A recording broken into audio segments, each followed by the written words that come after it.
In today's version of the Leadership Initiative, we're going to be talking with our guest, Brennan Scarlett, and he's going to describe to you the natural things that he has learned to make a team become great.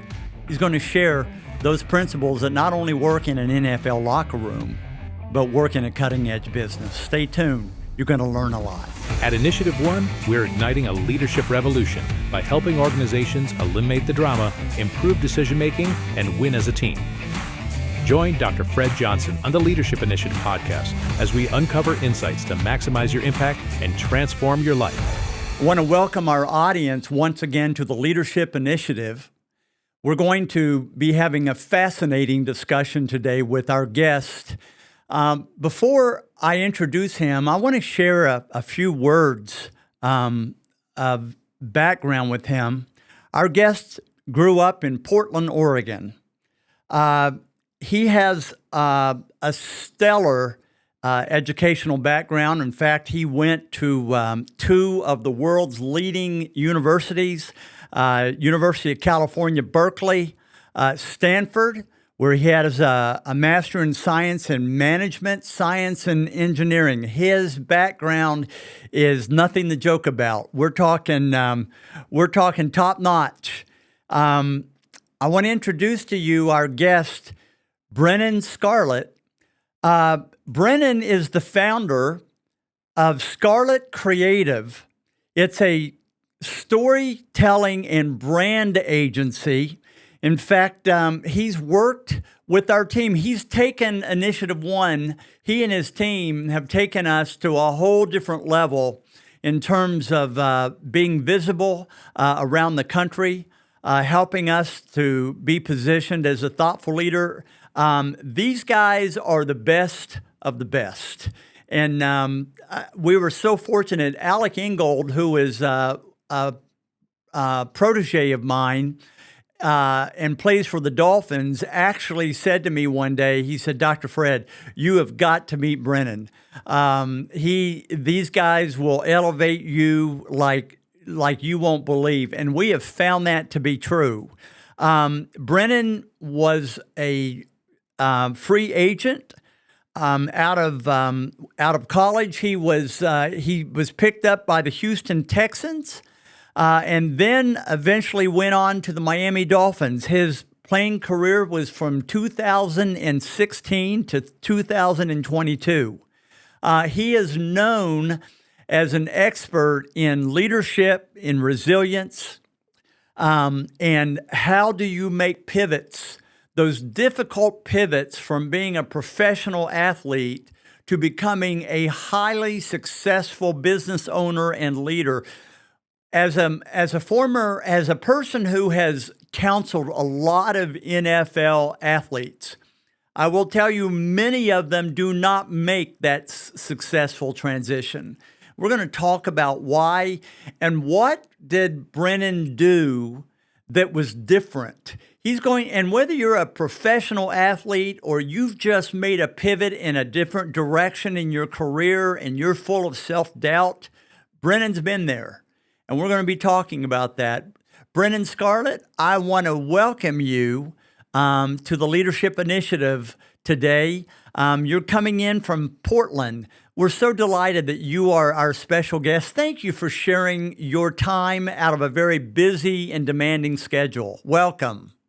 Thank you, Dr. Fred. I appreciate the opportunity to be here with you on the podcast, and I'm really honored. I'm honored to be able to share some of my experience and perspective and take some time to learn from you as well. You know what I mean? Hopefully we pick up a little bit of motivation, some inspiration I could take with me for the rest of the rest of the week, the rest of the year, in fact.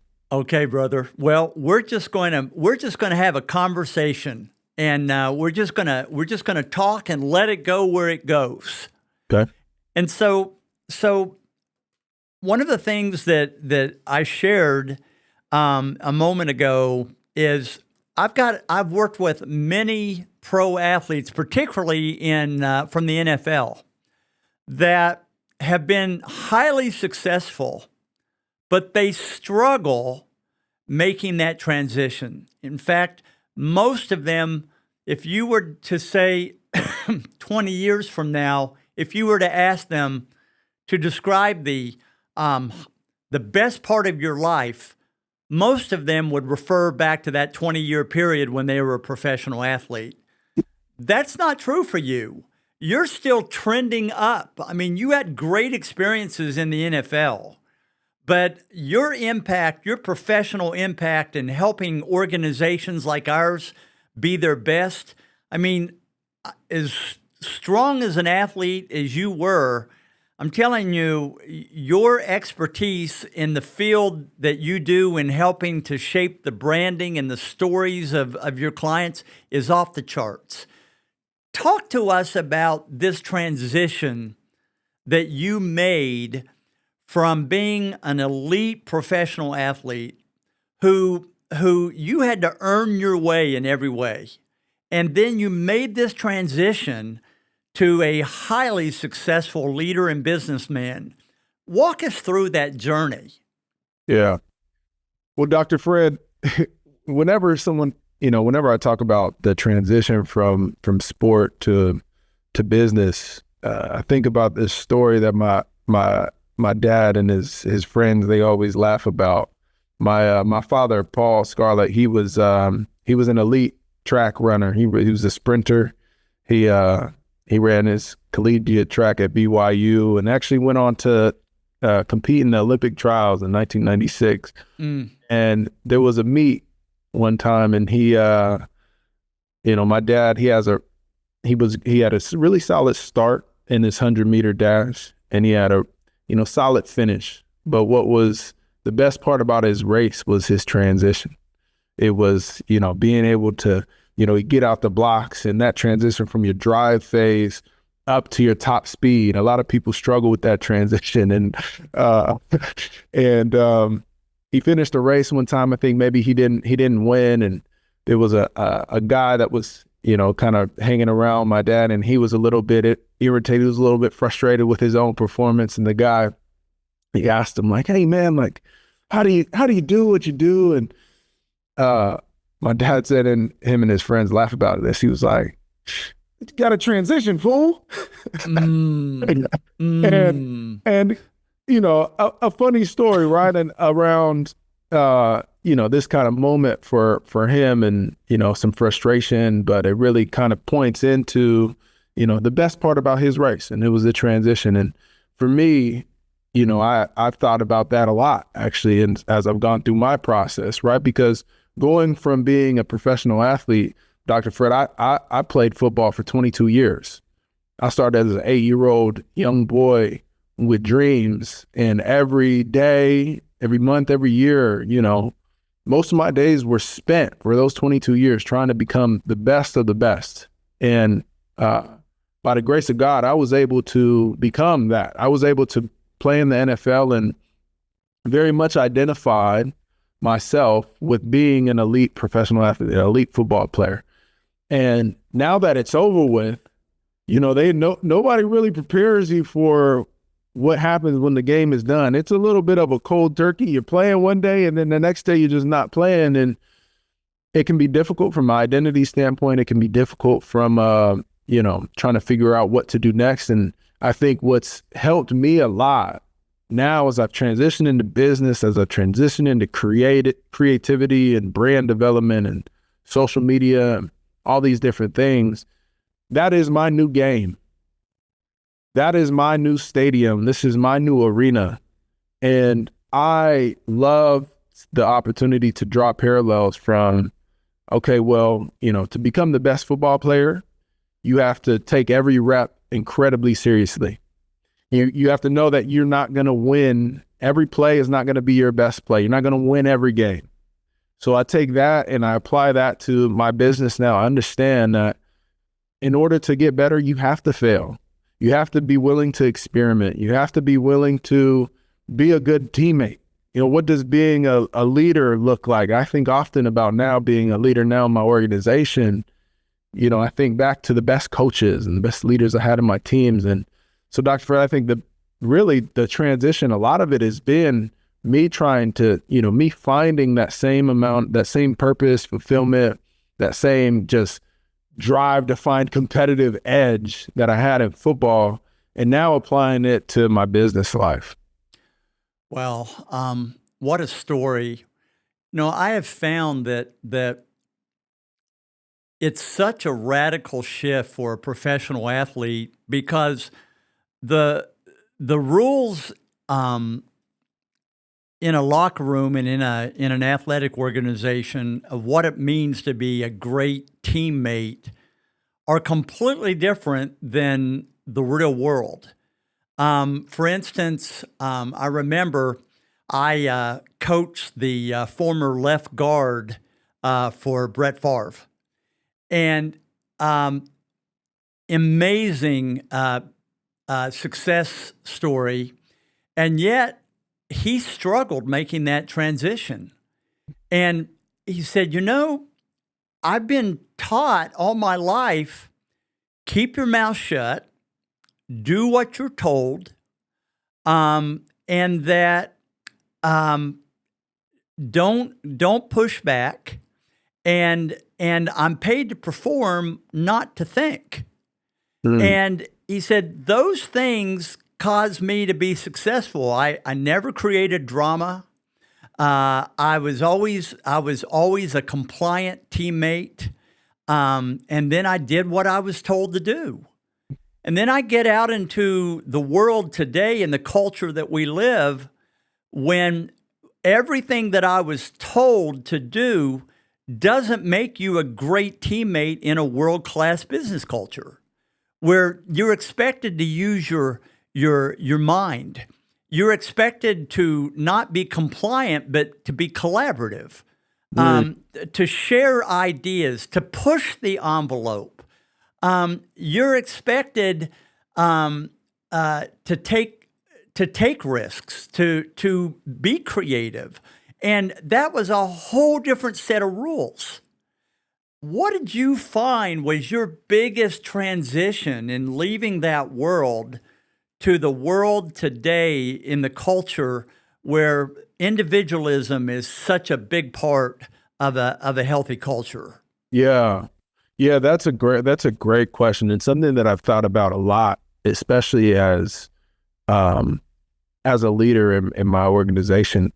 When you're playing in the NFL, I think that you're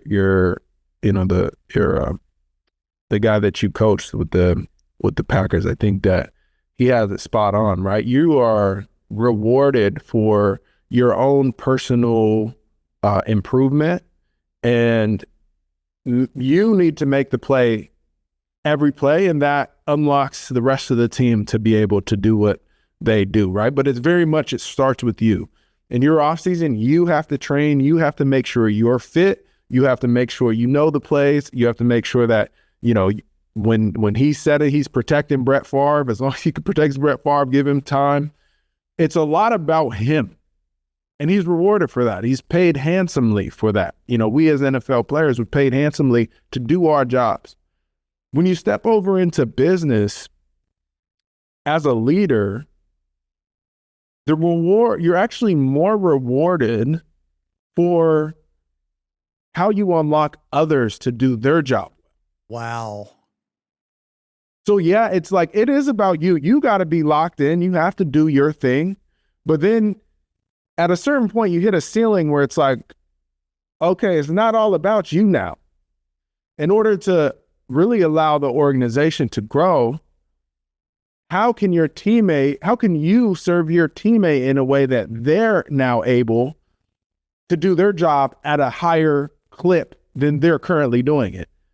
And then the rest of the team as well. And then if they can go ahead and do that for others, if they can, maximize their own potential, but then also serve everyone else or as many people as they can to unlock their potential.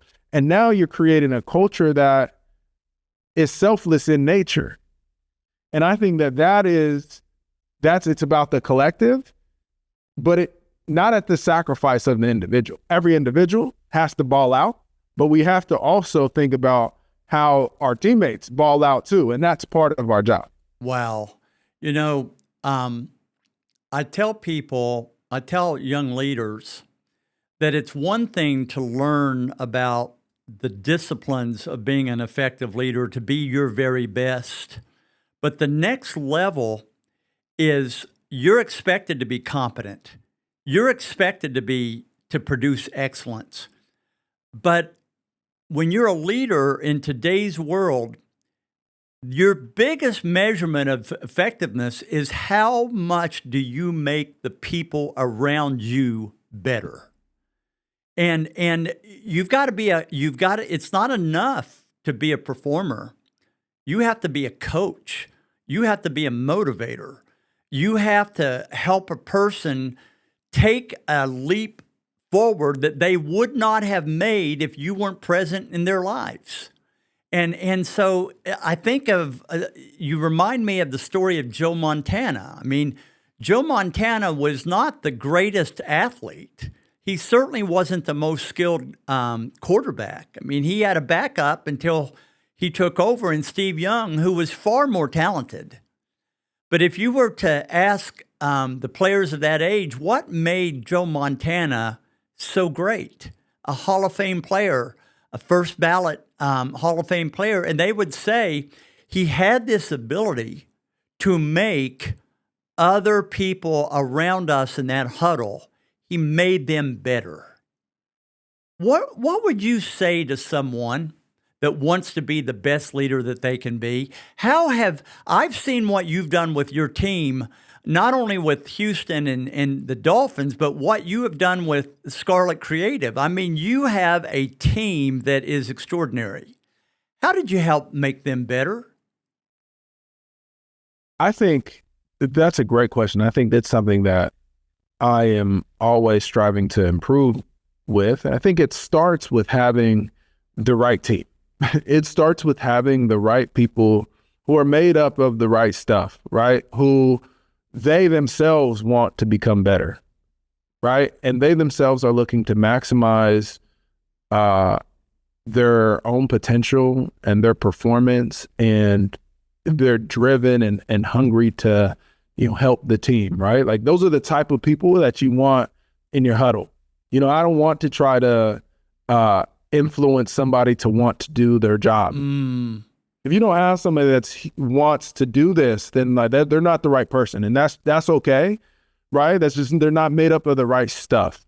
And so I think it starts with that. And like, the best teams I was on with the Texans, the best teams I was on with the Dolphins, we had a group of guys who were made up of the right stuff. The majority.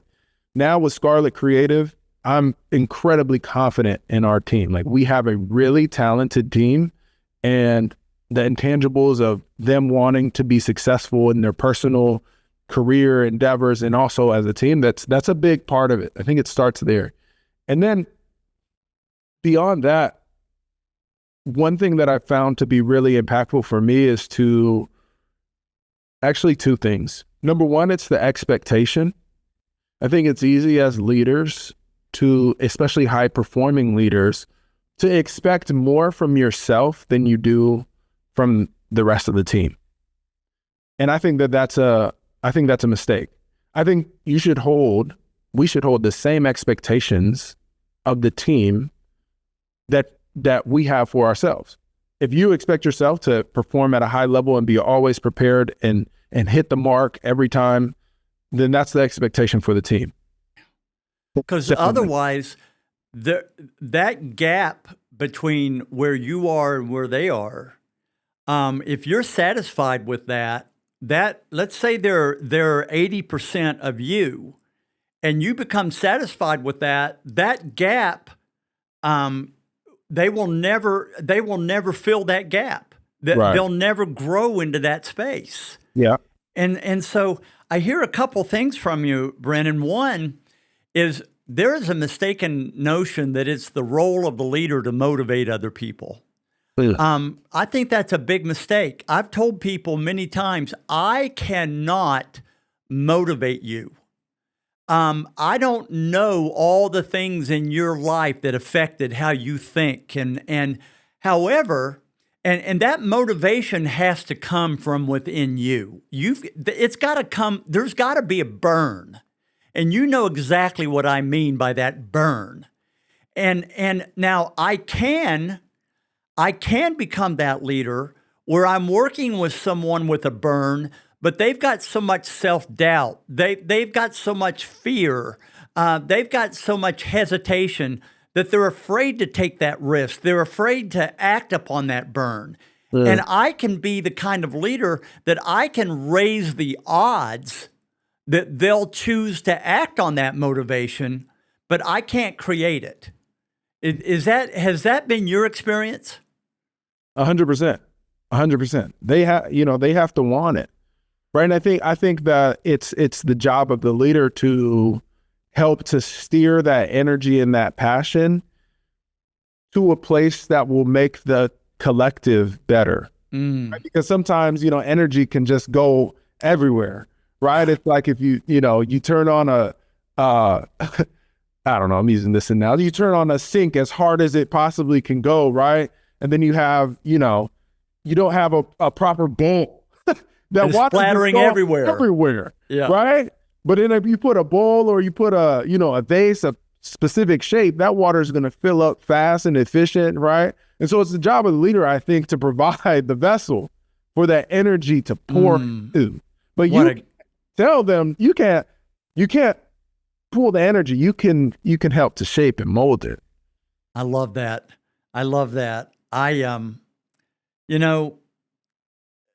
Have you found that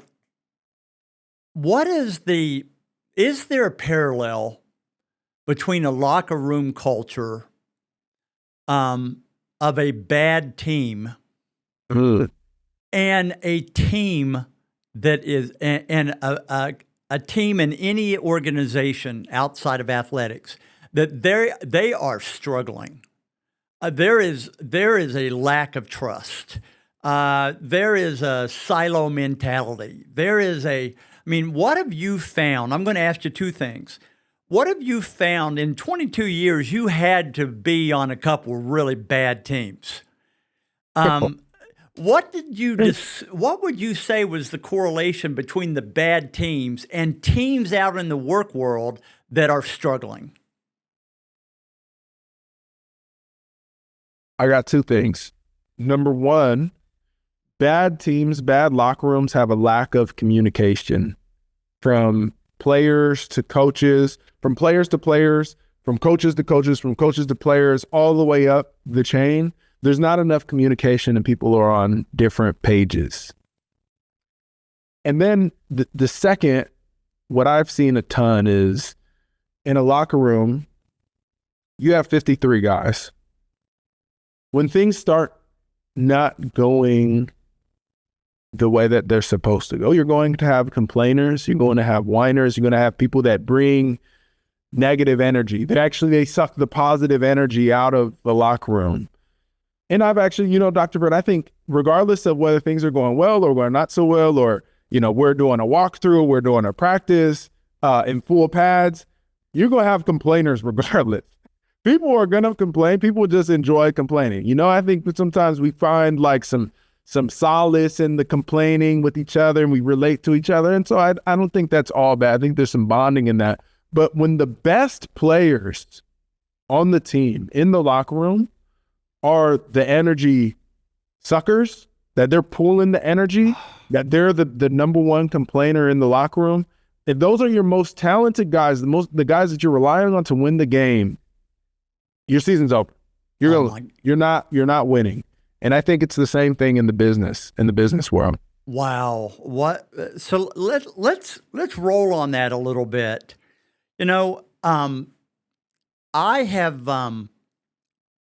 remember one team I was working with, and they had 3 or 4 all-pro type superstars. And when they weren't getting the ball as much as they wanted, it was all about them, not about the goals of the team. And I remember when that team started going south, and it was clear in working with the leaders of the team, they were saying, man, we've got 3 or 4 guys that are getting away with murder because one scores more touchdowns than anybody else on the team. Another one is one of our most valuable linemen, and our coach is so afraid of holding them accountable because they might quit or they might check out and so I have found that the greatest teams, accountability is the same for everyone. And what kind of courage does it take? I mean, I remember a few years ago when Chad Johnson was playing for the Bengals, and they struggled because he took over that team. He was pretty toxic, and the coaches were not calling, and he took over that team. How do you keep the whiners, the naysayers, who are contributing to the short-term success of a team?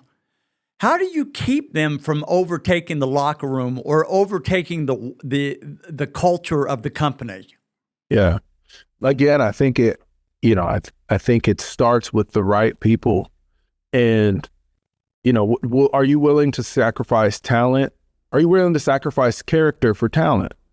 If you're a GM, if you're a head coach, if you're a CEO, what are you willing to sacrifice? And I think, in the best cases, you get both. You get somebody with great character who also, has incredible talent and is balling out. And I think in the cases where maybe you have, the overwhelming majority is high character individuals, and then you have a few of the, folks that, they move the needle, they're very talented, but maybe, from a character standpoint, they're not the best fit. I think the accountability piece is important. It's important to make sure that you're holding everyone to the same standard, regardless of, what their performance is. It's like, the attention to the details is part of the performance. So we have to hold them accountable. And you also have to be able to willing to deal with the repercussions of, okay, if there's too much accountability in this building, in this facility, and they want to leave, okay, well, what's the culture of your team? What's the depth on your, on your bench look like for the next person to step up? And now we're talking about infrastructure of a team that has nothing to do with talent and character. It has everything to do with your own attention to detail as a leader. Is your infrastructure able to survive, somebody saying, this isn't for me, and then I think at that point, you're willing to stick to your guns and say, hey, no, this is our culture. We have a culture of accountability. This is the expectation, and everybody is held to that same expectation. And then I think secondarily, always celebrating what you want to see more of. Wow.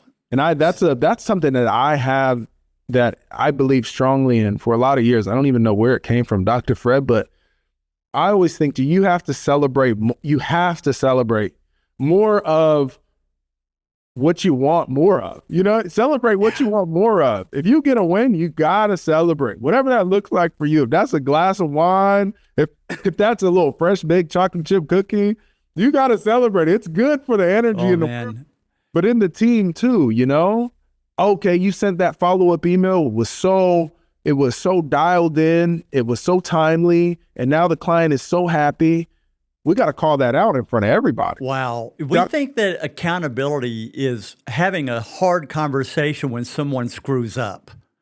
Now, the other side of accountability is what you just talked about. It's celebrating the wins. Right.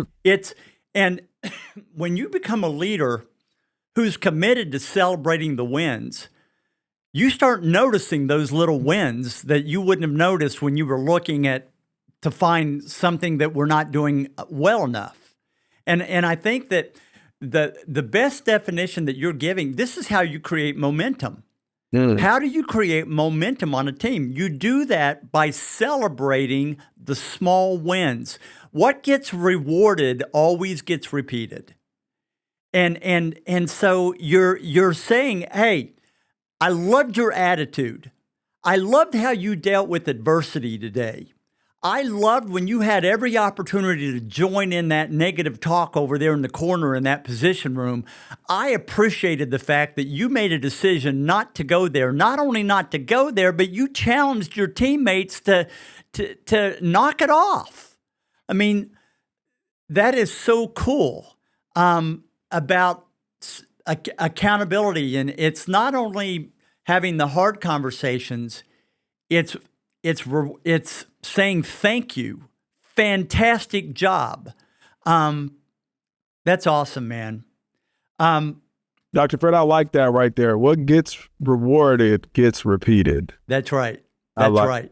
I'm gonna take listen, there's another way to reward something in a negative way. That something is going on that is not what you want repeated, but you let it go. And by letting it go, you're actually rewarding that behavior, and it will be repeated. Make sense? Yep. And so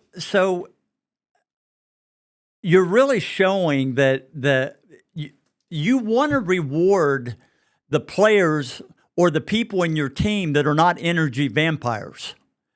You want those ones that are pouring life and encouragement. They may be only 20% of a team, but if you lift them up, they'll create 80% of the energy and the positive direction of that entire team. And I see that you do this. I've worked with your team. Your team doesn't mess around, man. When you can tell a great team is when they do what they say they're going to do. They keep their commitments. There's no excuses. They look at themselves and say, man, I apologize. We made that commitment and I fell short. And they point the finger at themselves instead of the client. And I've seen that, what you're talking about, I've seen that in your team. It is the best organization I've ever worked with in 26 years of how does your team elevate other teams. And it's about your people. Talk to us about this thing that you talked about, communication. I've heard over and over, well, if you can improve something, well, it's communication. Well, that can mean a lot of stuff. When you talk about great teams that have excellent communication, what's that look like? I'm pushing on you, and I appreciate you're just taking these zingers, man, and you're just rolling with them. No, this is really good. Our communication, I think what's helped, we're a remote team. So I'm just kind of speaking from experience, and like I said, our team, we have incredible people, from Caroline to Marco to Eliza to Jeremy to, the whole crew. We just have really good people. And what's been important with our communication is just actually having more of it.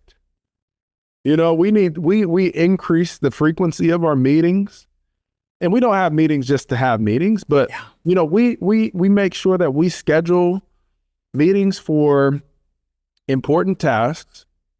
And so as soon as an important task comes up, it's like, hey, okay, well, we need to schedule a meeting in 2 weeks about this important task so we can be focused. But our team meetings, Monday and Friday are important, not just to go through the tasks, but we spend, 20-ish minutes on the front end of the meeting just shooting the stuff. We're just talking how the weekend go, what movies we watching. Marco's a big movie buff, so he's always putting us all on the new movies. But I think those conversations are important for the camaraderie. And then, then you have the next layer of the digital messaging, right? It's like, and so much of this is infrastructure, Dr. Fred. It's like, for us on our Slack, how do we label the channels? We have a channel for inspiration, right? So if you're scrolling through something on Instagram or on Twitter or on YouTube, you can throw that link in to the chat if it spoke to you, so it could speak to the rest of the team, right? And if mistakes, then now next layer, if mistakes are made, how do we address those, right? We address them in email, we address them in Slack, we address them on our calls. And it's just, I think all those layers are really important. And I don't think it's a one size fits all. It kind of depends on, your organization. Are you in person? Are you remote? Are you hybrid? And communication is, I think, frequency. And I think, also having the hard conversations and addressing error, not in a way that's pointing the finger. It's never, it's your fault. No, it's our fault. We have to do a better job. But this isn't enough. Let's push it. Let's get better for next time. And so it's not a shaming event. It's a teaching event. It's not personal. Yeah, it's we call that "let me help you to win" moment.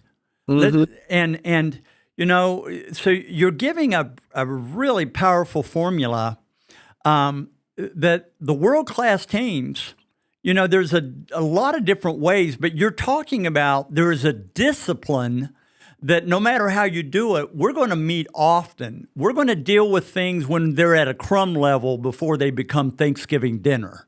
You know what I'm saying? And so we're going to be conscious about meeting often so that the right hand knows what the left hand is doing. But I also love how you opened it up, that in your meetings, there's a mixture of personal and professional. Let's just shoot the fat here. I'll never forget one of the best, there's a book called The $1 Million Coach. And it was about a coach that was an average Ivy League football coach. And he moved to the Silicon Valley, and he became the most successful business coach in the world.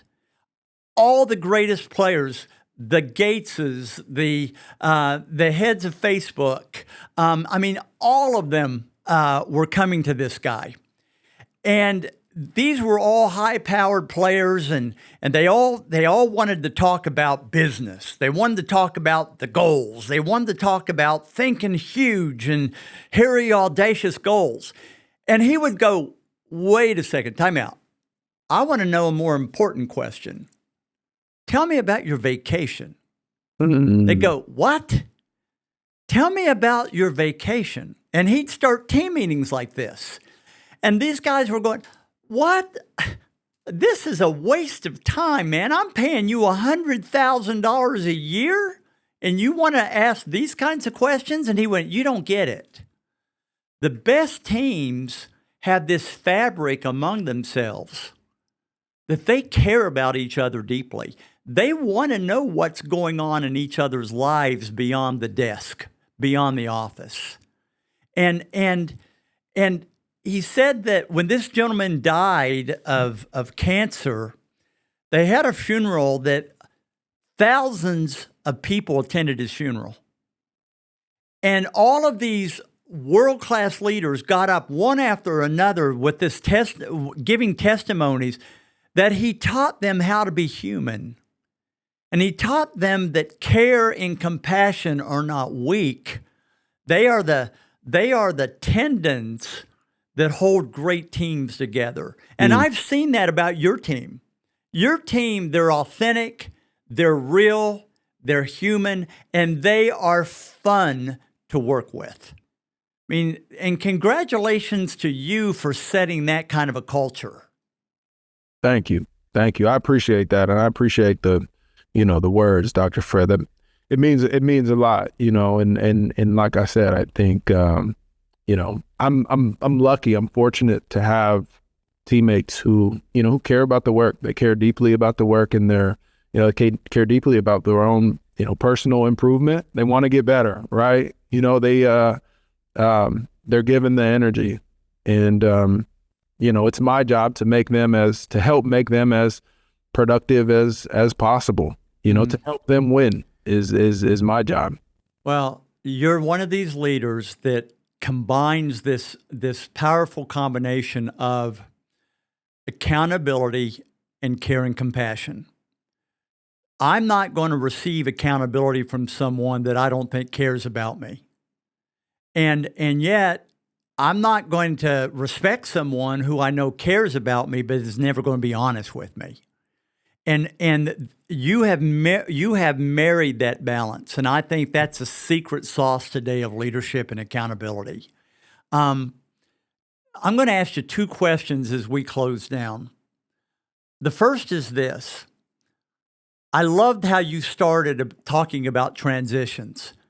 And I've never really thought about it that way, Brennan, but I look back upon, I'm in a second career, and it was that transition period that allowed me to propel into my second career. If that transition had not gone so well, it would have affected the 25 years after that.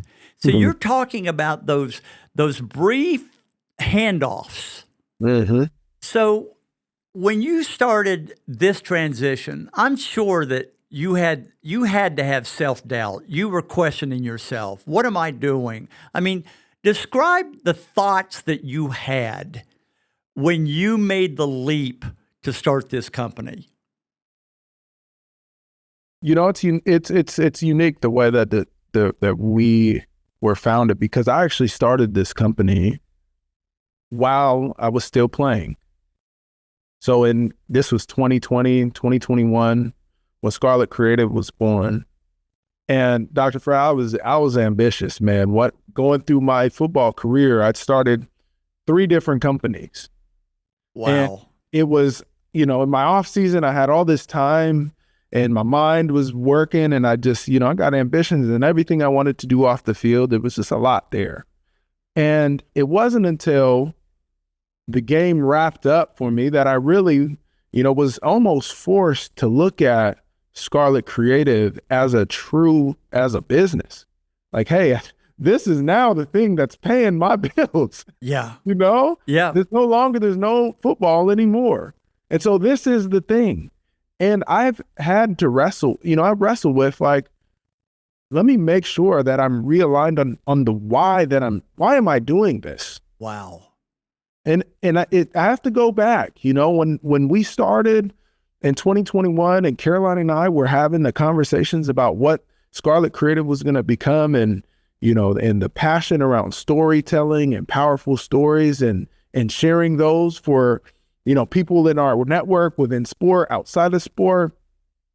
Like, that was how it started. And so I have to remind myself, because Dr. Fred, when you play football, it's very clear what your next step is. When you start, it's highly structured, everything. My North Star from 8 years old was NFL. I knew it, and I knew why, because I wanted to be the best. But when you get out into business, there's all these different options, and it's not linear in the way that sports are. It's like you have this thing, but it can transform and evolve in all the different ways. And the only anchor you have is why you're doing it. Wow.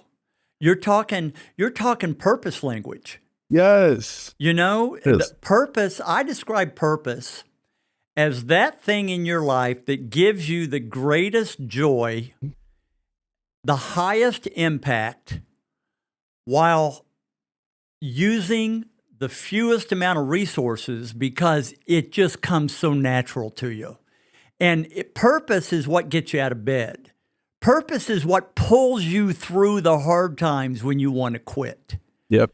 Purpose is that thing that says, man, I'm going for it no matter what. And what we have found, I've never seen a great leader who did not have a profound understanding of their purpose.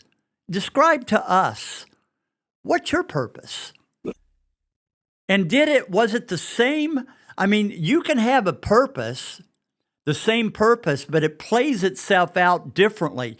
You have the same purpose, but it played itself differently when you were in NFL. Yep. But I have a feeling there's a common link in the purpose now that's made you a highly successful leader in the business world. Mm-hmm. What is the common link? What is your purpose? My purpose is to inspire others to be the best possible versions of themselves. Mm. And I am able to do that in multiple ways. Number one is to try to become the best version of myself. to walk the walk. And then with Scarlett Creative, with our storytelling, finding stories that will help to inspire others, that when they watch them, when they hear them, when they listen, that they're inspired to get out of bed and to go and chase down whatever they're chasing, to find their purpose. And Dr. Fred, those are the stories for me when I was growing up. When I watched Remember the Titans. Oh, great movie, man. Shoot, way back, Space Jam. When I watched, these documentaries like Hoop Dreams or Notorious with Conor McGregor, these stories of individuals that inspire me just to like, all right, I'm going to keep going because I see that these individuals, they've kept going. And so for me, my purpose is to walk that walk, is to go and become the best version of Brennan Scarlett, the best leader, the best person, the best philanthropist, best creative possible, to serve it as an example that it can happen. And then tell the stories of others doing the same thing. I remember when I was working with the Jaguars a few years ago, and I had a defensive back that came up to me, and he was upset that his position room, the coach had lost the room.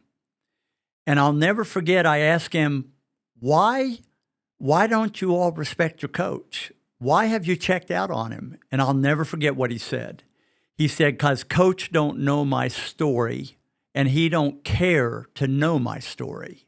When you know their story, you know everything about that person deep that matters.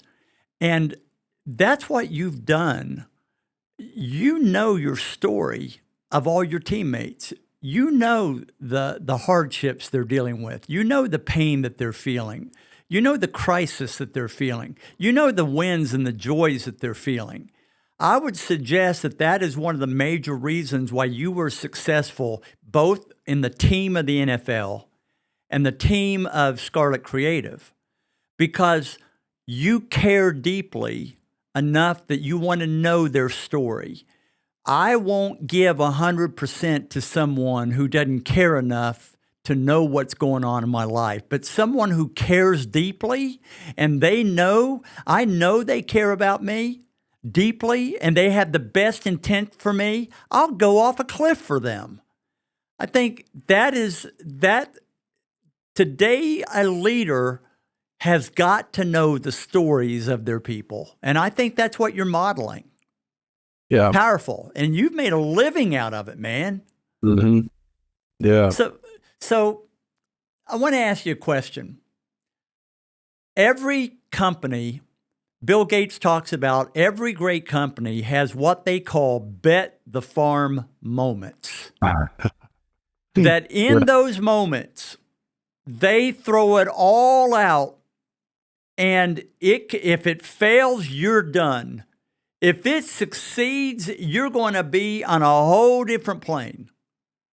What were your bet, those scary, you know, but you're scared to death because it is some big risk. What were your bet the farm moments?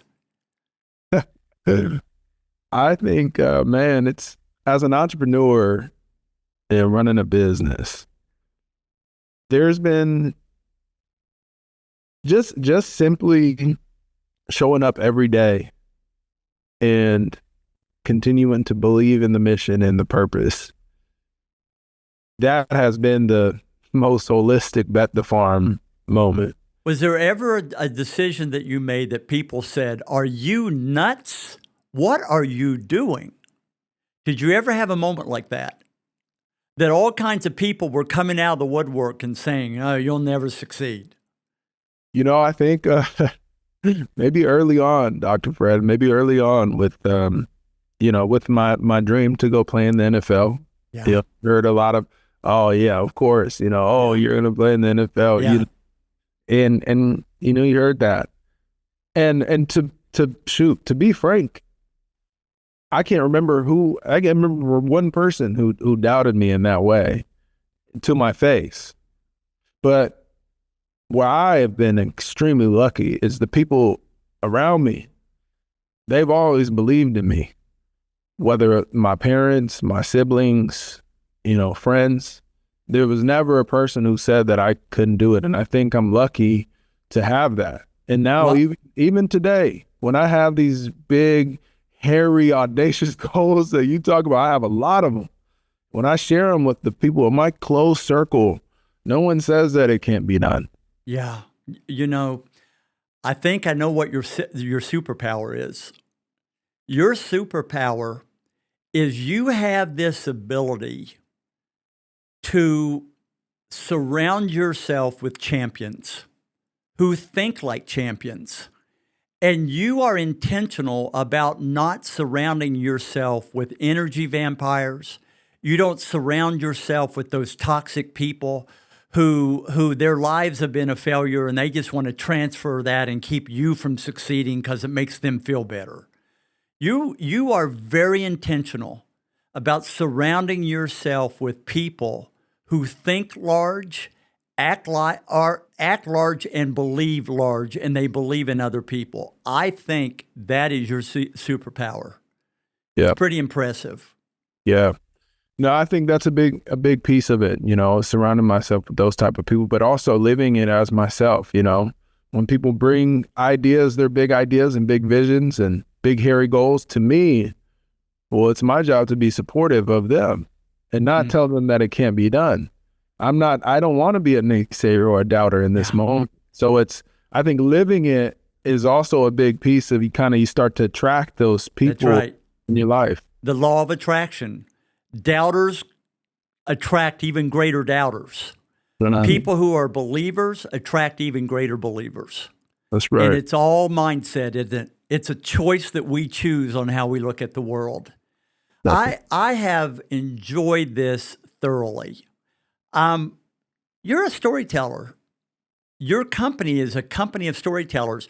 If you were to describe the story of Initiative One, as you have been exposed to us now going on our second year, what's the story of Initiative One if you could say it in just a few seconds? Initiative One is all about motivating people.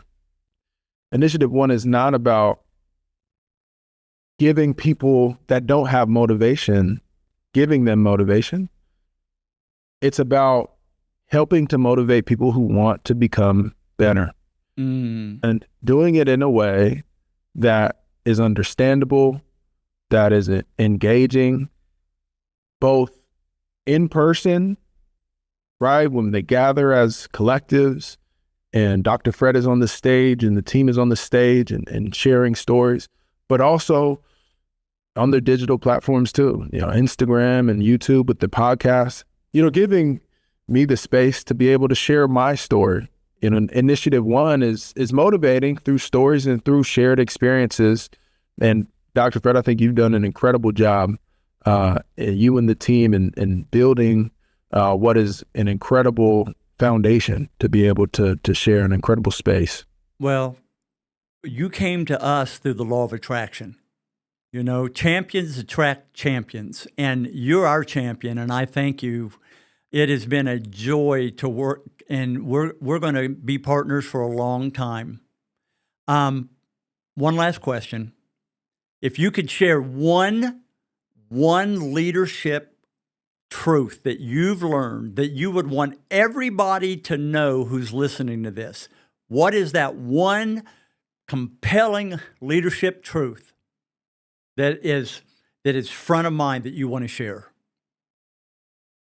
Your biggest dreams are possible. The big one. Well, mic drop right there, buddy. Mic drop right there. Thanks for joining us, Brennan. I hope that you enjoyed this as much as I'm enjoying this, and I'm sure that our listeners are going to be enjoying this. Yes. Thank you, Dr. Fred. Thank you for having me. You're welcome. Great time. To all of you, what a privilege it is to be with Brennan Scarlett, the founder, the leader of Scarlett Creative, one of the best storytelling agencies in the United States. And he's taught us a lot about leadership today. We hope that you'll continue to stay with us and partner with us through attending our think tanks. You can go to initiative-1.com and register, or go to Initiative One on Facebook and register to learn more about us. We want you to be the best version of you. And we hope that you'll check us out in all of our offerings and how we can help you. We hope you have a great day. And remember, as my friend Brennan says, all dreams are possible. Take care, everybody.